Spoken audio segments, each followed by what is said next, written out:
ভয়ঙ্কর বিষধর Russell viper সাপের দেখা মেলায় আতঙ্কে পাবনার পদ্মার চরাঞ্চলের মানুষ। সদর ও সুজানগরের কয়েকটি চরে সাপটির দেখা মিলেছে।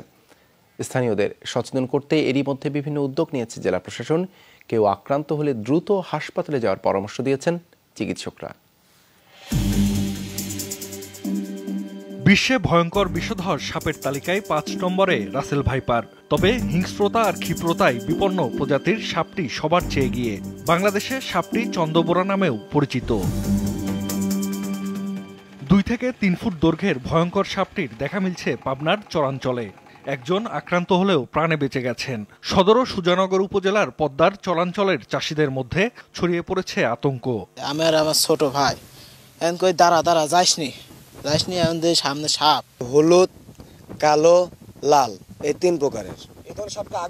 এই ধরনের সাপ আমি আগে কখনো দেখিনি। গত প্রবল বন্যায় উজান থেকে এই ভাটিতে চলে এসেছিল পাবনায় এবং এগুলো এসে চরাঞ্চলে আশ্রয় নিয়েছিল। এখন প্রজনন মৌসুম মে এবং জুন মাস। তো এখন এই বাচ্চাগুলো আবার এই হলো যে এই চরে এই গ্রাসল্যান্ডের মধ্যে ঘুরে বেড়াচ্ছে। চরাঞ্চলের মানুষকে সচেতন করতে নানা উদ্যোগ নিয়েছে জেলা প্রশাসন। কৃষকদের সরবরাহ করা হচ্ছে গামবুট। কাশবনের মধ্যে দিয়ে যারা যাবে একটু শব্দ করে গেলে সাপ যদি থাকেও মানে সে তার জায়গায় চলে যাবে, তারা সাবধানে থাকতে পারবে। আর যে প্লাস্টিকের জুতা গামবুট তাদেরকে আমরা এগুলা ব্যবহার করার পরামর্শ দিয়েছি। আমরা এর আগেও আমাদের প্রশাসনের পক্ষ থেকে তাদেরকে সরবরাহ করা হয়েছে। চিকিৎসকরা বলছেন রাসেল ভাইপারের কামড়ে রক্ত জমাট বেঁধে যায়, বিকল হয়ে পড়ে কিডনি।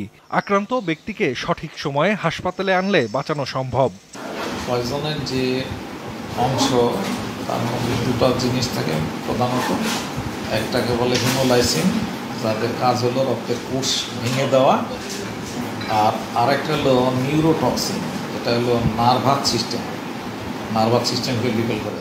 বাংলাদেশে বরেন্দ্র অঞ্চলে দেখা মেলে রাসেল ভাইপারের। বছরে দুবার ২০ থেকে ৩০টি ডিম দেয় বিষধর সাপটি।